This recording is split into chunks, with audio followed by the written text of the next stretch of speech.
voyez combien Jésus est bon. Que ton cœur l'adore dans un silence. Je peux te voir sur ton trône, Seigneur.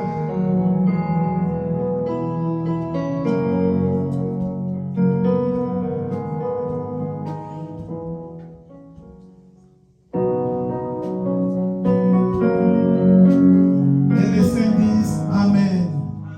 Amen, amen. Jésus est Dieu.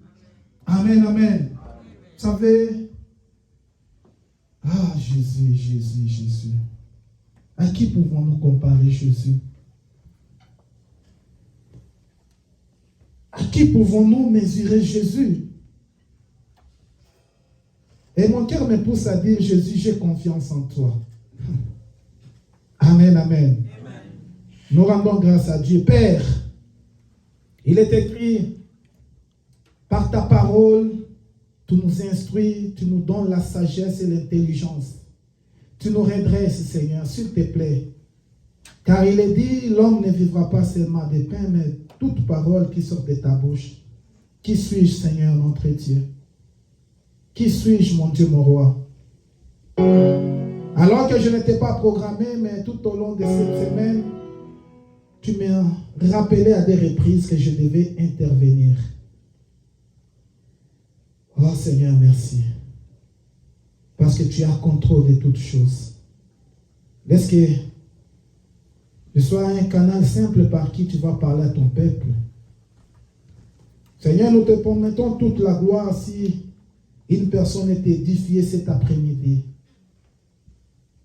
Nous te promettons toute la gloire, Seigneur notre Dieu, si un cœur, Seigneur notre Dieu, est encouragé cet après-midi. Et nous te soumettons l'auditoire. Prends contrôle de ces lieux, Seigneur. Et dans cette atmosphère, nous acclamons pour Jésus. Gloire à Jésus. Amen, amen. Alléluia. Bien-aimés, nous sommes dans un grand thème de l'année, inspiré par Dieu. J'aime Dieu parce que nous sommes tous animés d'un même esprit. Et déjà, vers la fin de l'année, le Seigneur nous avait conduits dans un mois de retraite avec un thème, la présence de Dieu. Et gloire au Seigneur parce que quand notre papa est venu, il est venu également avec ce thème de l'année 2022, l'excellence dans la présence de Dieu. Amen, amen. Et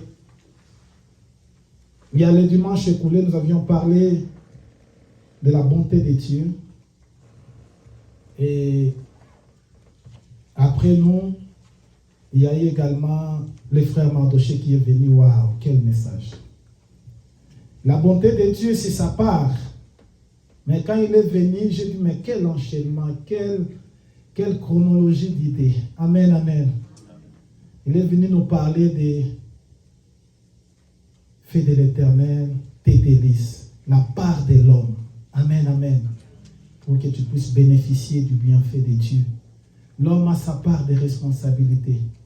Dans l'excellence, dans la présence de Dieu, l'homme a sa part de responsabilité. Et il nous a montré comment on devrait marcher pour que cela soit applicable dans nos vies. Et cet après-midi, je viens également avec une autre dimension. Et je me dis, c'est la part de l'homme. Vous savez, Dieu, c'est un Dieu de principes. Je l'ai toujours dit, Dieu, il y a ce que nous appelons également les lois de la nature.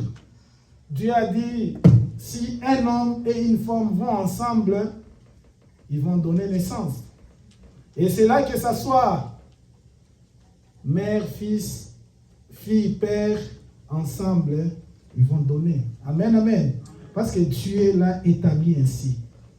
Les lois de Dieu sont immuables, bien-aimés. Et beaucoup de gens échouent dans la vie parce qu'ils ne veulent pas appliquer ou mettre en pratique ce que Dieu dit. Quand nous lisons la Bible, nous allons comprendre que le message central de Dieu, c'est faire confiance à Dieu. Amen, amen. Amen. Lui faire confiance. C'est ce que je suis venu développer avec nous aujourd'hui. La confiance. La confiance. Et pour ceux qui sont en train de noter, nous sommes dans le livre de Jérémie, le chapitre 17. Un passage que nous connaissons tous bien, que nous avons entendu parler, que nous avons parlé de ça. Jérémie 17, 5 à 8. Et nous allons également prendre le livre des psaumes 13, du premier verset au 13e verset. Je vais faire la lecture pour tout le monde. Jérémie 17, 5 à 8. Jérémie 17, 5 à 8. Nous connaissons très bien. Ainsi parle l'Éternel. Maudit soit l'homme qui se confie dans l'homme, qui prend la chair pour son appui et qui détourne son cœur de l'Éternel. Il est comme un misérable dans le désert et il ne voit point arriver le bonheur. Il habite le lieu brûlé du désert, une terre salée et sans habitants. Béni soit l'homme qui se confie dans l'Éternel et dont l'Éternel est l'espérance. Il est comme un arbre planté près des eaux et qui étend ses racines vers les courants. Il n'aperçoit point la chaleur quand elle vient et son feuillage reste vert. Dans l'année de la chasseresse, il n'a point de crainte et il ne cesse de porter des fruits. Amen, amen. Le psaume 13. Le psaume 13, à partir du premier verset au 13e verset, la plupart des commentateurs disent que c'est un psaume des gens qui se trouvent dans un moment de désespoir, mais qui ont confiance en Dieu. Ils passent par des moments difficiles, mais ils placent sa confiance en Dieu. Parce qu'il connaît la finalité, sans pourtant connaître, mais il connaît. Comment je vais m'en sortir? Il ne sait pas expliquer, mais il te dira, je sais que Dieu est là pour moi. Amen, amen. Il peut pleurer, mais au fond de lui, il y a cette confiance-là. Le psaume 13, à partir du premier verset, au deuxième, parce que le premier, on dit au chef de chantre, psaume de David, « Jusqu'à quand, Éternel, m'oublieras-tu sans cesse ?» Il pose des questions à Dieu. « Jusqu'à quand me cacheras-tu ta face? Jusqu'à quand aurai-je des soucis dans mon âme et chaque jour de chagrin dans mon cœur? Jusqu'à quand mon ennemi s'élèvera-t-il contre moi? Regarde, réponds-moi, Éternel, mon Dieu. Donne à mes yeux la clarté, afin que je ne m'endors pas du sommeil de la mort. Afin que mon ennemi ne dise pas, je l'ai vaincu, et que mes adversaires ne se réjouissent pas si je chancelle.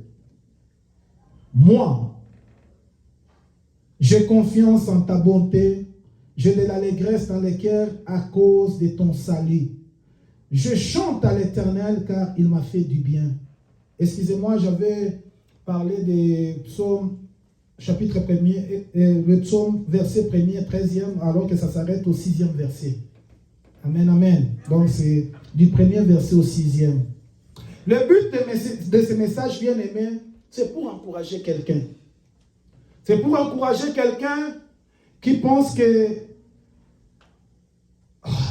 j'ai pris, j'ai fait confiance en Dieu, je compte sur lui, mais rien n'arrive.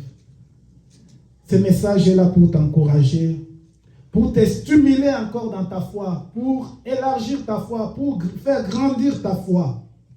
Également pour faire renaître davantage la confiance en Dieu. Tu as fait confiance en Dieu dans une situation, sur un problème, mais au plus profond de toi, tu te dis, plus rien de bon n'arrivera. Cette situation ici, elle demeure telle qu'elle est là. Ce message est pour toi. Pour faire renaître la joie, pour faire renaître la confiance, pour faire renaître l'espoir en toi. Et également te dire Quand tu fais confiance à Dieu, il y aura des moments de crise de confiance. Retenez cela, nous allons développer. Et c'est surtout sur ça que je vais m'atteler. Le moment de la crise de confiance. Mais également, j'aimerais dire à quelqu'un, le moment de la crise de confiance va passer. Mais il faut que la confiance demeure. Cette crise-là, elle est momentanée. C'est pour un temps. La crise ne va pas durer longtemps. La crise a une date de péremption, une date d'expiration prévue et établie par Dieu lui-même. Il dit, toi, dans la vie de telle personne, tu vas commencer ici, mais tu n'iras pas au-delà. Tu dois t'arrêter là. Amen, amen. Ce message ici est pour toi. Mais c'est quoi la confiance? Parce que quand nous lisons Jérémie, il nous parle également de l'espérance. Mais quand je consulte le dictionnaire, il me parle également la confiance, c'est l'espérance. Je me dis, waouh! Amen, amen. Et quand nous lisons également Hébreux, le boulevard de la foi, des exploits avec le Seigneur, cela revient encore. C'est une espérance ferme envers une personne. Et j'aimerais que cette personne-là soit avec P majuscule pour dire que lui et lui seul, Dieu est digne de confiance. Amen, amen. C'est l'espérance ferme en une personne. Et cette personne, c'est Dieu. J'aimerais également dire, la confiance est une force. La confiance en Dieu a toujours raison. Elle n'échoue jamais. Quand on fait confiance à Dieu, et au finish, elle donne toujours raison. Elle n'échoue jamais. Elle n'a eu jamais tort. Quand tu fais confiance à l'homme, au finish, tu seras dessus. Mais avec Dieu, tu ne seras jamais dessus. Et nous disons, la confiance en Dieu a toujours raison. La confiance est un élément clé que Dieu a disposé afin de réussir sur les chemins de la vie. Un élément clé, un élément principal, incontournable pour réussir sur les chemins de la vie. La confiance, c'est également un instrument pour imposer l'échec à l'ennemi. La confiance. David a dit à Goliath, oui, tu es un homme de guerre, tu as tout ce qu'il faut, tu t'appuies sur ton armement, tu t'appuies sur ta force, tu t'appuies sur ta taille, mais moi je suis petit, mais je m'appuie sur le nom de l'Éternel Dieu que tu es en train d'injurier. Peu importe les montagnes qui peuvent s'élever devant toi, tu peux faire confiance à Dieu.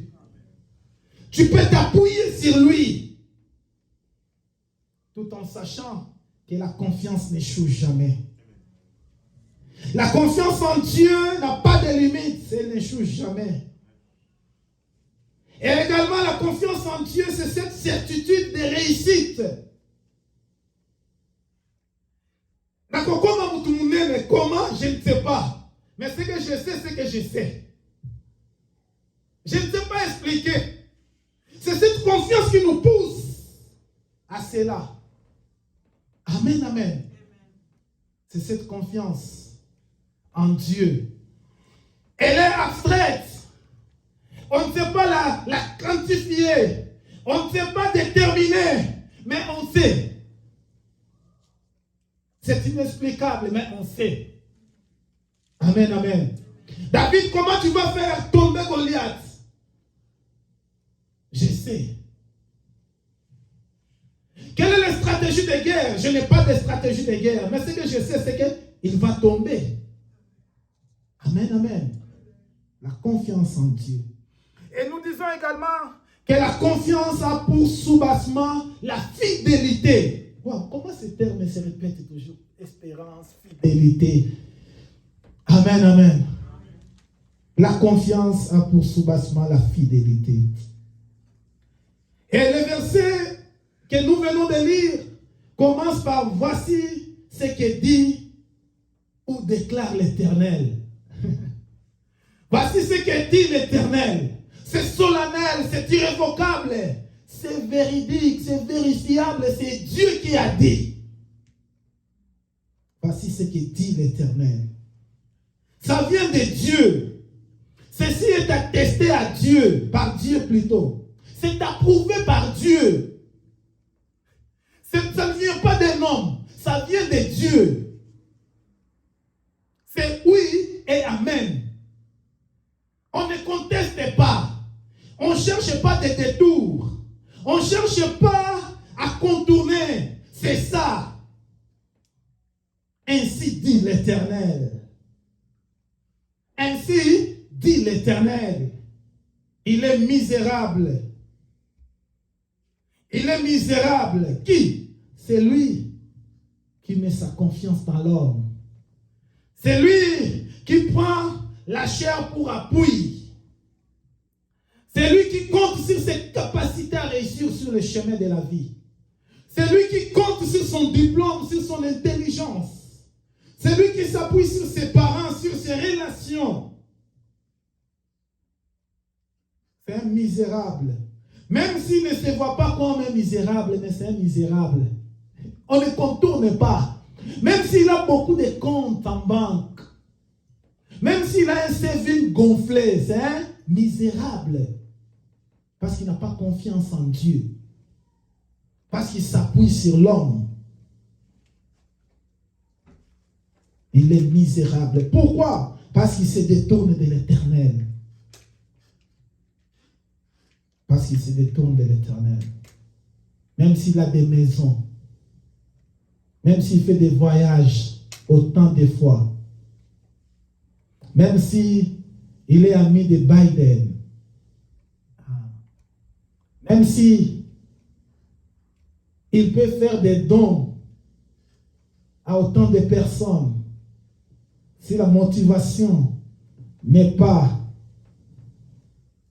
basée ou construite sur la confiance en Dieu, c'est un misérable. Même s'il mange tous les jours, c'est un misérable. Même si il s'habille, je ne sais pas comment, même s'il a des montres de 450 000 $, quand je vérifiais sur Internet, j'ai vu ça, j'ai dit, waouh, c'est un misérable. Amen, amen. Et bien, j'aimerais que nous puissions également les lire en tant que les restaurer, en tant que les gens qui sont dans la présence de Dieu, en tant que les gens qui excellent dans la présence de Dieu. Amen, amen. Le verset 5 nous dit, ainsi parle l'Éternel, maudit soit l'homme qui se confie dans l'homme, qui prend la chair pour son appui et qui détourne son cœur de l'Éternel. Amen, amen. C'est une mauvaise chose. Mais béni soit l'homme qui se confie en l'Éternel, dont l'Éternel est l'espérance. Pourquoi Dieu insiste tant sur l'homme? Nous voyons que l'homme est répété. Pourquoi Dieu insiste-t-il sur l'homme? Est-ce pour autant que Dieu ne veut pas que les hommes ou l'homme et la femme se fassent confiance, les mariés se fassent mutuellement confiance? Est-ce que Dieu est contre la confiance? Dieu n'est pas contre. Et le frère Martoché nous a parlé suffisamment sur ça le dimanche passé. Put God first. Amen, amen. Dieu veut être en première position en toutes choses. Amen, amen. Nzambe liboso. Je me rappelle encore des années d'autrefois. Nyonso nasima. Ah, tout derrière, mais en avant-plan, Dieu. C'est-à-dire, je sais qu'il y a du carburant dans mon véhicule. Je sais que je sais conduire, j'ai le permis de conduire, mais avant de sortir, je dis Dieu précède-moi. Amen, amen.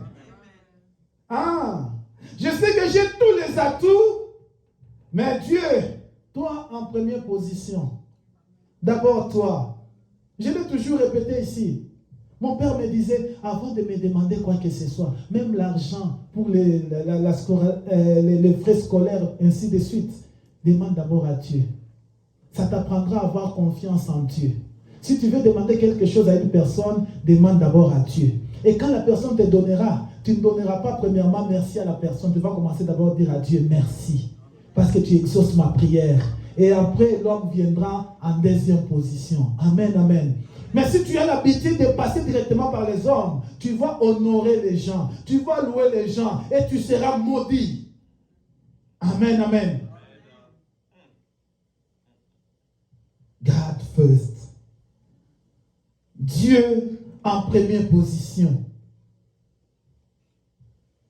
Vous savez, c'est quoi Dieu en première position?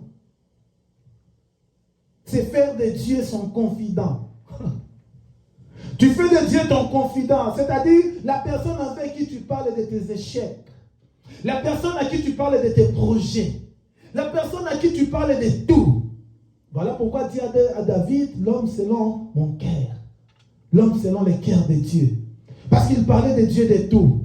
Quand il frottait, il parlait à Dieu. Quand il avait des réussites, avant même de s'engager, il parlait à Dieu. C'est un homme qui connaissait la confiance, la valeur de la confiance en Dieu. Il allait vers son Dieu, il parlait de Dieu de tout. Des réussites, des projets. Il amenait tous les problèmes auprès de Dieu. Il n'amenait pas les problèmes auprès des gens. Il ne parlait pas en première position auprès des gens, non. Il parlait d'abord à Dieu de ses problèmes. Il commençait d'abord dans la présence de Dieu. Parce que la présence de Dieu, il marchait avec. Il savait que Dieu doit être à mes côtés. Et à tout moment, il parlait à Dieu. Est-ce que je dois monter dans ce véhicule ici? Est-ce que je dois quitter cette maison ici? Est-ce que je dois laisser ce travail ici pour en chercher un autre? Est-ce que je dois faire cette formation-là? Est-ce que je dois faire ceci? Amen, amen. Le temps de Dieu. C'est également lui faire confiance. Il connaissait que pour être heureux, je dois faire de Dieu ma source. Dieu doit être ma source. Si tu as Dieu pour source plutôt, tu n'auras pas à craindre quoi que ce soit, bien-aimé. Pourquoi? Parce que Dieu est là à tes côtés. Les craintes, tu vas les présenter à Dieu. Et la Bible nous dit, il est heureux, c'est lui qui fait ça. C'est lui qui s'appuie sur Dieu. C'est lui qui fait de Dieu sa source. Parce que ses racines, sa source est cachée dans les eaux. Et sa feuillage est toujours verte, toujours joyeux. Toujours joyeux. Rien ne le tourmente, rien ne l'inquiète. Il est... J'aimerais le dire en lingala. Amen, amen. Aninganakate. Rien ne le fait trembler. Amen, amen. Inébranlable. Parce que ses racines est dans les eaux, près des eaux. Dans les eaux. Il est ici, mais ses racines sont où? Dans les eaux. Et sa feuillage ne flétrit pas, ne sèche pas. Il n'a pas peur. Il est au-dessus des saisons. Je me rappelle à Kinshasa, on disait que ce soit la baisse ou la hausse du dollar, toujours présent. Amen, amen. Il n'a pas peur.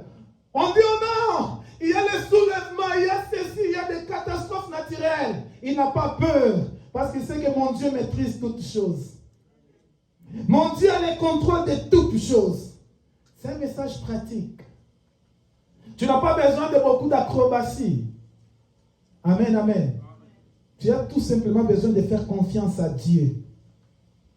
Tu as tout simplement besoin de compter sur lui. Mais le verset 8 nous parle, il ne craint pas la chasseresse quand elle vient. Cela ne veut pas dire que tu n'auras pas à pleurer quand tu fais confiance à Dieu. Cela ne veut pas dire qu'il n'y aura pas de maladie sur ton chemin quand tu fais confiance à Dieu. Cela ne veut pas dire que quand tu étudies par exemple, tu iras toujours. Oui, ça va arriver, mais Dieu dans sa souveraineté des fois, il peut dire, bon, pour cette année, tu reprends un peu l'année. Parce qu'il veut que tu puisses bien maîtriser la matière. Amen, amen. Et quand tu as confiance en lui, tu n'as pas à pleurer. Oui, tu peux pleurer, mais la confiance est toujours là. Voilà pourquoi David, des fois, il entrait dans la présence de Dieu avec des questions. Il dit, pourquoi m'oublieras-tu sans cesse? Il regarde sa situation. Il a beaucoup de promesses de Dieu dans son cœur. Dieu lui a parlé beaucoup de choses.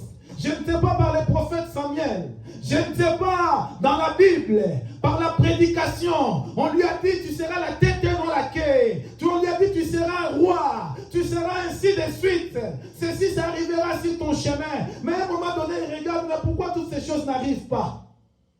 Ah, je voulais dire à quelqu'un, ça peut arriver que tu deviens roi sans passer par être poursuivi par Saül. Mais ça peut arriver également, tu as la promesse de Dieu, mais Saül est derrière toi pour te tuer. Mais tu dis, Dieu, où es toi dans tout ça? Tu m'as dit, je serai roi, mais Saül est encore roi. Qu'est-ce que moi je vais faire? Et il s'approche à Dieu avec des questionnements. Seigneur, tu m'as donné la royauté, mais en réalité, je ne suis pas roi. C'est comme beaucoup de chrétiens ont dit, je suis la tête et non la queue. Des fois, tu te regardes, tu dis, est-ce que c'est vraiment ce qui est écrit dans la Bible que moi je vis? Ça devient comme un slogan. J'aimerais te dire, tiens bon, ne renonce pas. Ne renonce pas à cet idéal-là. Ne renonce pas à cette prophétie-là qui t'a encouragé à faire confiance à Dieu. Ne renonce pas à cette confiance-là qui t'a poussé à être toujours à l'église. De donner ta dîme, de donner ton offrande. Ne renonce pas encore. Attends. Amen, amen. Mais j'aimerais également te dire, si tu veux pleurer, entre dans la présence de Dieu, pleure. Pleure. Si tu as des questions, dépose à Dieu, parle à Dieu. Mais ne doute jamais de sa capacité de changer les choses. Ne doute jamais de sa capacité de changer. Les Kinois le disent bien. Six me baloukanef. Ne doute jamais de ça. Amen, amen. Ça peut me rappeler de cette histoire. Nous connaissons ces papillons et la chenille. Amen, amen. Et quelqu'un en parlant de ça, il dit, ils étaient Quinois. Et on dit, on regardait comment la chenille avait du mal. Elle mettait longtemps pour avancer. Et le papillon dit, tu seras comme moi. La chenille dit, biloba loba. Biloba loba mwanza. Moi, prendre des ailes. Et au salama, jamais, ne doute jamais. Après quelques temps, Asutuki. Amen, amen. Après quelques temps, tu y arriveras. Ne perds jamais espoir. Ne perds jamais espoir. Ne perds jamais espoir. Vous savez, nous sommes dans un pays, peu importe, j'aimerais le dire, peu importe ton anglais, le niveau de ton anglais, peu importe ton accent, Dieu a un plan pour toi dans ce pays. Ce n'est pas pour rien qu'il t'a ramené dans ce pays. Ce n'est pas pour rien il t'a pris de ton pays d'origine pour te ramener ici. Il a un plan. Amen, amen. Il a un plan pour toi. Et ça s'accomplira certainement. J'aime des gens comme de Joseph. Il avait la confiance en Dieu. Avant de mourir, il dit à ses frères, Dieu vous visitera certainement. Il n'a pas dit, même Soussunda. Non, il dit, Dieu vous visitera certainement. Il avait la confiance. Nous avions parlé de la bonté de Dieu dans la vie de Joseph. Et nous avions dit, en aucun moment nous avions vu Joseph pleurer pendant qu'il passait des moments difficiles. La Bible ne nous a pas parlé de ses pleurs. Mais la Bible nous a parlé de pleurs quand il a vu la promesse de Dieu s'accomplir dans sa vie. Je prie que quelqu'un parmi nous puisse pleurer parce que Dieu a accompli ses promesses dans sa vie. Dans les jours qui viennent, que les larmes coulent de tes yeux. Parce que Dieu a fait quelque chose que tu attendais il y a si longtemps. Oh Seigneur, s'il te plaît, fais pleurer quelqu'un cette année. S'il te plaît, Seigneur. S'il te plaît, mon Dieu, je te prie, fais pleurer quelqu'un cette année. Non pas par la douleur, Non pas par la maladie, mais par l'accomplissement de tes promesses dans sa vie. Parce qu'il a eu à compter sur toi. Parce qu'il a eu à s'appuyer sur toi. Parce qu'il a tout simplement confiance en toi. Seigneur, fais ça à quelqu'un, s'il te plaît. Oui. Ce message, je ne l'ai pas préparé. Mais tout au long de cette semaine, je me suis vu en train de parler de ces choses à des reprises. J'ai dit, Seigneur, mais qu'est-ce que tu attends de moi? Le Seigneur m'a dit, ce dimanche, c'est toi qui vas intervenir. J'ai dit, mais je ne suis pas programmé. C'est une autre personne. Il est Dieu, le maître des temps et des circonstances. Amen. Et j'ai dit, ce message ici, c'est pour quelqu'un. C'est pour quelqu'un. Je suis en train de te voir en train de faire couler des larmes. Parce que Dieu a accompli quelque chose dans ta vie. Le psaume 138 nous dit, la renommée de son nom s'est accrue par l'accomplissement de ses promesses. Et le français courant nous dit, son nom, la réputation de son nom est répandue et connue partout parce qu'il a fait au-delà. Il a fait au-delà de ce que nous attendions. Il a fait au-delà de ce que nous avions demandé. Que cela arrive cette année au nom de Jésus. Amen. Que cela arrive pour quelqu'un cette année. Yes. Comme je le disais, le moment de la crise de confiance arrivera. Mais ne renonce pas. Ne renonce pas. Si tu veux avancer, tu peux t'appuyer sur les amis de Daniel. Ils avaient confiance en leur Dieu. Ils se sont appuyés sur leur Dieu. Ils ont dit au roi, vis éternellement. Nous te respectons. Nous avons du respect pour toi parce que nous reconnaissons que toute autorité vient de Dieu. Mais en ce qui concerne s'agenouiller devant ton idole, nous ne le ferons jamais. Notre Dieu viendra nous délivrer. Notre Dieu viendra à notre secours. Et le roi dit, je vais vous jeter, on va voir si Dieu va vous délivrer. Ils disent, même s'il ne vient pas à notre secours, nous savons qu'il est Dieu et qu'il est capable. Ils n'ont pas limité leur Dieu à une simple délivrance. Ils n'ont pas limité leur Dieu à une simple guérison de maladie. Quand j'étais au pays, il y a des amis qui disaient, non, moi je le disais, non, je sais qu'il est Dieu. Je sais qu'il est Dieu. Sa capacité d'agir n'est pas comparable au travail que tu vas trouver. N'est pas comparable à ta situation. Il est Dieu. Dans tous les cas, il est Dieu, il est Dieu, il est Dieu. Digne de confiance. Yes. Digne de confiance. Fais confiance à Dieu. Fais confiance à Dieu. Ne limite pas ton Dieu à une simple situation qui va passer. Tout passera. Tout passera. Mais Dieu, vous savez, des fois, excusez-moi, des fois, je donne toujours mon exemple parce que ce sont des choses que je connais bien. Ce n'est pas pour me vanter. J'ai terminé mes études. J'ai prié le Seigneur, j'étais à l'église. Je cherchais des gens pour me pistonner, des gens plus haut placés. Rien. Et un jour là, à chaudes larmes dans ma chambre, je faisais couler des larmes. À 1h du matin, les larmes coulaient. Et du coup, il y a... Ça, c'est bafflé. Giflé. C'était dans le noir. Je regardais comme ça. J'ai dit, Seigneur, qu'est-ce qui ne va pas? Le Seigneur me dit, tu ne sais pas que ton âme est plus importante pour moi que le travail que tu cherches. Ah, ce jour-là, j'avais pris conscience de faire confiance à Dieu. Amen, amen. Ce qui compte pour Dieu, c'est ton âme et mon âme. Amen, amen. Dieu sait. Dieu sait par rapport à cette situation-là. Et David qui vient pleurer devant le Seigneur, il dit, Seigneur, jusqu'à quand m'oublieras-tu? Seigneur, moi je te cherche, je t'invoque. Seigneur, David est en train de pleurer. Il dit, jusqu'à quand aurais-je des soucis dans mon âme? Mais j'aime. Vous savez, c'est un peu contradictoire cette psaume. Parce que nous avions pris à l'école l'introduction. le développement et la conclusion. Mais quand vous lisez ça, vous verrez que David n'a pas respecté, on appelle ça quoi? Des règles grammaticales, c'est ça, non? Il n'a pas respecté ça. Il commence par poser des questions. Mais écoutez ce qu'il dit. Mais David, comment toi tu as des questionnements? Comment toi tu as des choses dans les cœurs? Mais il dit, moi j'ai confiance en ta bonté. Bien-aimé, pleure. Bien-aimé, quand il y a des situations difficiles, pleure. Pleure, pleure. Pose à Dieu des questions. Mais à la fin, ajoute, j'ai confiance que tu agiras. Amen, amen. Il dit, moi j'ai confiance en ta bonté.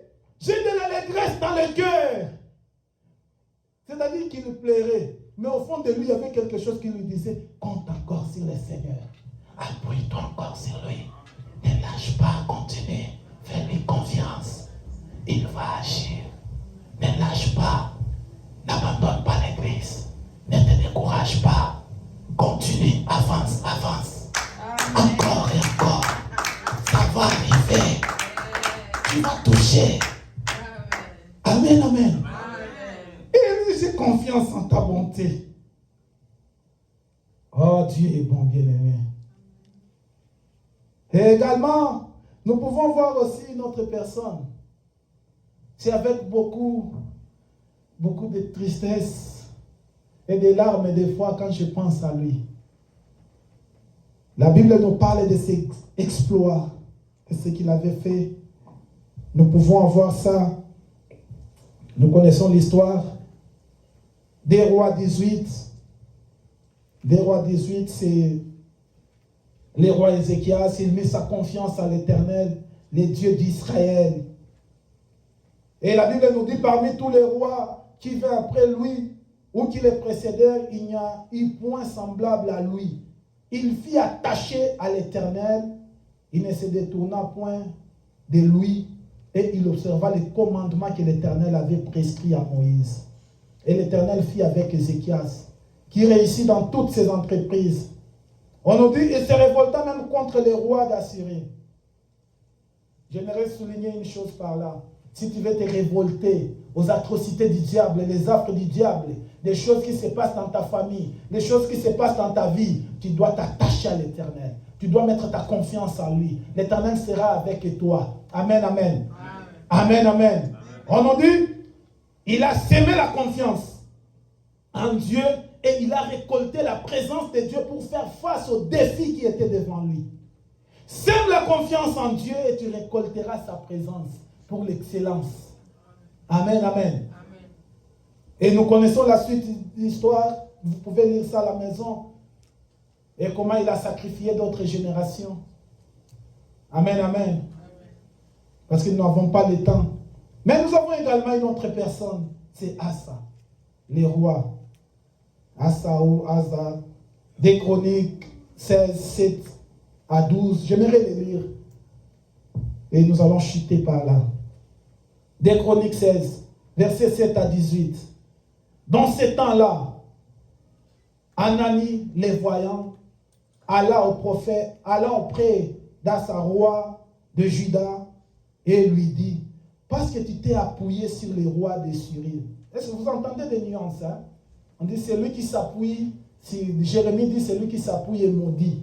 Mais ici, quand les prophètes, bon, on les appelle les voyants, il vient vers les rois et lui dit, parce que tu t'es appuyé sur les rois de Syrie et que tu ne t'es pas appuyé sur l'Éternel ton Dieu.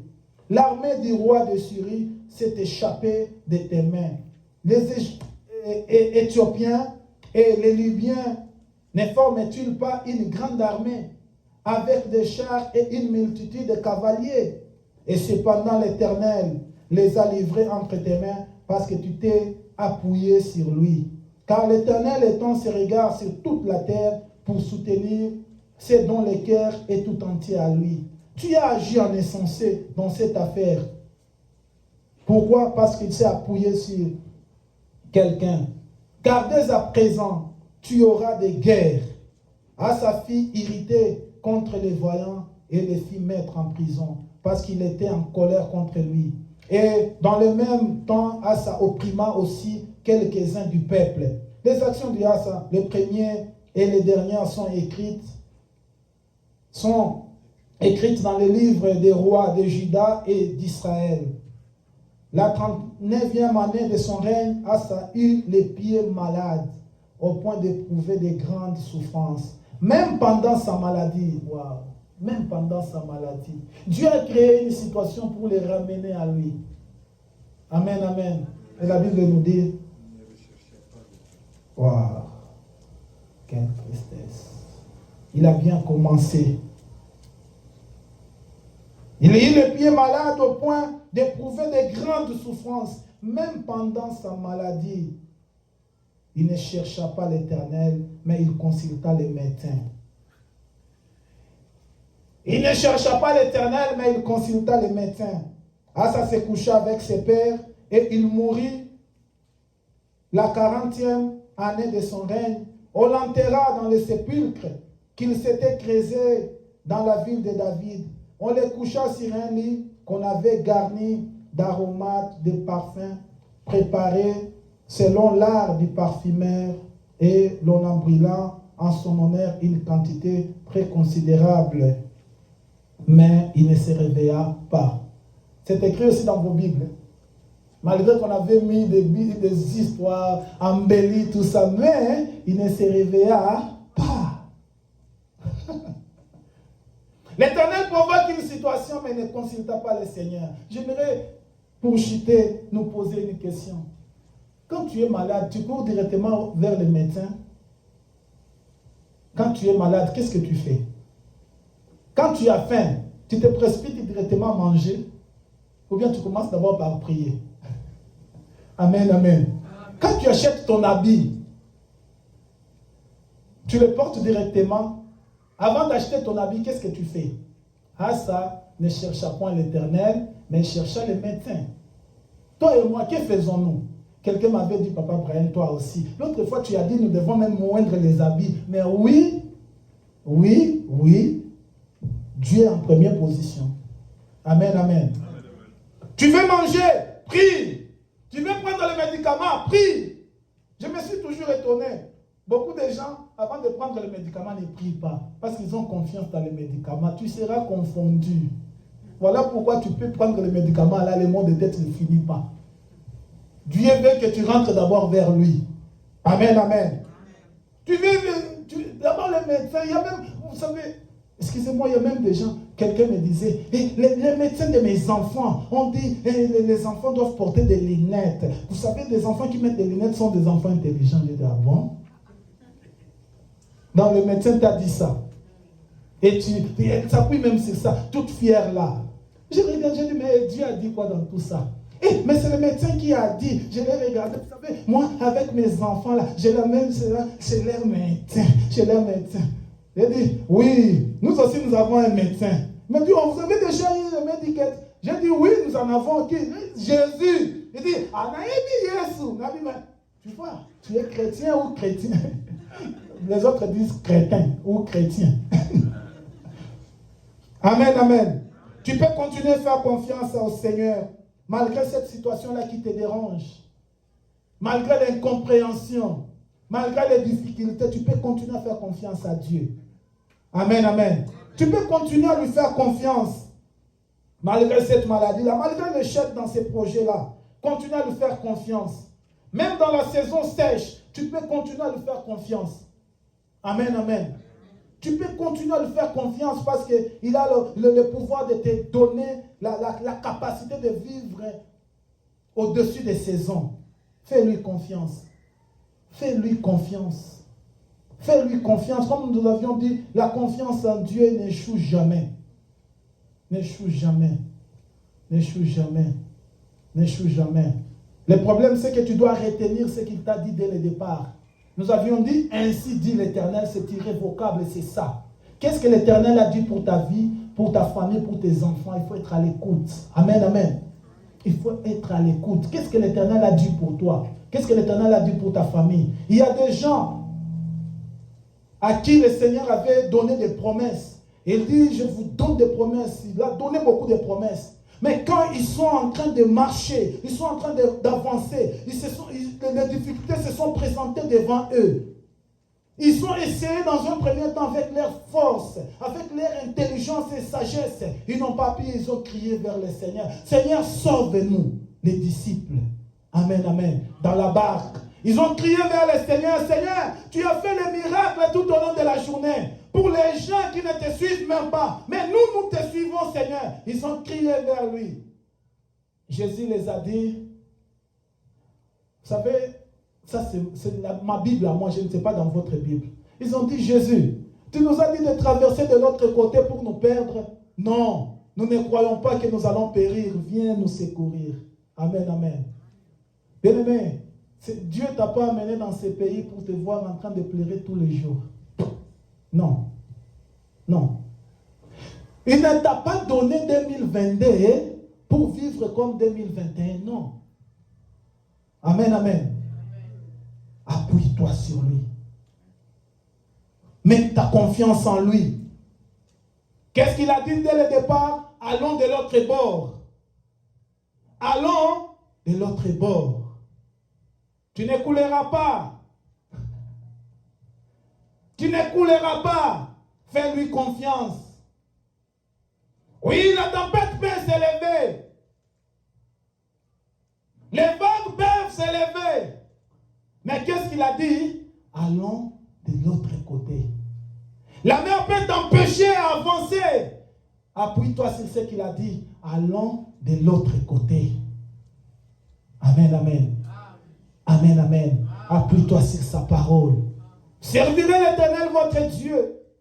Il bénira votre pain, votre eau. Il n'y aura pas de femme stérile ni celle qui avorte.